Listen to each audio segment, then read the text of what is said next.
தனி ஆளார்ந்த 500 ரஷ்யன் சோல்ஜர்ஸை கொண்ட ஒரு ஸ்னைப்பரோட கதை இதுக்கு முன்னாடி நீங்க கேள்விப்பட்டதில்லைன்னா இந்த வீடியோ முழுசா பாருங்க. தன்னுடைய வாழ்க்கையை ஒரு விவசாயியை ஆரம்பிச்சு வரலாற்றோட டெட்லியஸ்ட் ஸ்னைப்பரா மாறின ஒயிட் டெத் உடைய கதை இது. 1939 சோவியத் ரஷ்யா பின்லாந்து மேல படையெடுக்கும் போது அந்த வரலாற்றோடைய பயங்கரமான ஸ்னைப்பர் உருவானாரு. வின்டர் வார்னு சொல்லப்படக்கூடிய இந்த போர்ல சோவியத்தோட மொத்த ராணுவம் பின்லாண்டோட ஒரு ஸ்னைப்பர் நினைச்சு பயந்தாங்க. அவர் பேர் தான் சிமோஹேஹா. ஒரு விவசாயியை ஆரம்பிச்சு எந்த ஒரு ராணுவ பயிற்சி இல்லாம சின்ன வயசுல இருந்து தனக்கு இருந்த வேட்டையாடு அனுபவங்கள் மூலியமா ஸ்னைப்பரா மாறினாரு. அவர் சண்டையில கலந்துக்க ஆரம்பிச்சு 100 நாள்ல 500 கன்ஃபர்ம்டு. ஸ்பாட்ல இருந்து தப்பிச்சு ஹாஸ்பிட்டல் போய் இறந்தவங்க கணக்குன்னு பார்த்தா அதுக்கும் மேல வரும். அப்படின்னா ஒரு நாளைக்கு ஆவரேஜ் 5 பேரை கொண்டு இருக்காரு. இந்த ரெக்கார்ட் தான் வரலாற்றோட டெட்லியஸ்ட் ஸ்னைப்பர் அவரை மாத்திருக்கு. ஒரு ஸ்னைப்பருக்கு ரொம்ப முக்கியமான தகுதி தான் எங்க ஒளிஞ்சிருக்கோங்கிறத எதிரி கண்டுபிடிக்காம இருக்கணும். இதுக்காக சிமோஹேஹா சில டெக்னிக்ஸ் ஃபாலோ பண்ணாரு. எப்பவுமே ஒரு ஒயிட் ட்ரெஸ் தான் போட்டிருப்பாரு. உரைய வைக்கிற குளிர்ல -40 டிகிரி செல்சியஸ்ல பனிகளுக்கு நடுவில் தன்னை புதைச்சிக்கிட்டு பதுங்கிப்பாரு. அதோட தன்னோட கன்லையும் பதுங்கி இருக்கிற இடத்துலயும் அப்பப்போ தண்ணி ஊத்தி சுத்தி இருக்கிற ஐஸை ஃப்ரீஸ் பண்ணிப்பாராம்.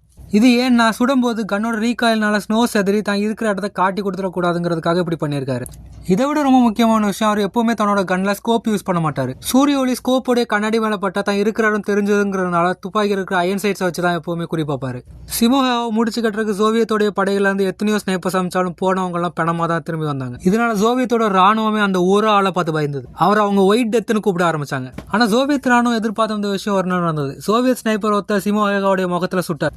ஆனா அதுல அவர் சாகல. அந்த புல்லட் அவர் முகத்தை தான் சதைச்சதே தவிர உயிரை எடுக்கல.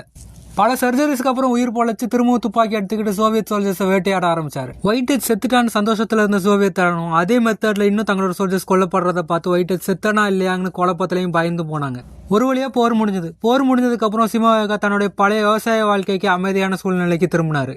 ஒரு ஆள் ஒரு ஸ்னைப்பரை வச்சு வரலாறுடைய சகாப்தமா மாறினார்னா அவரு தான் சிமோஹேஹா, த ஒயிட் டெத்.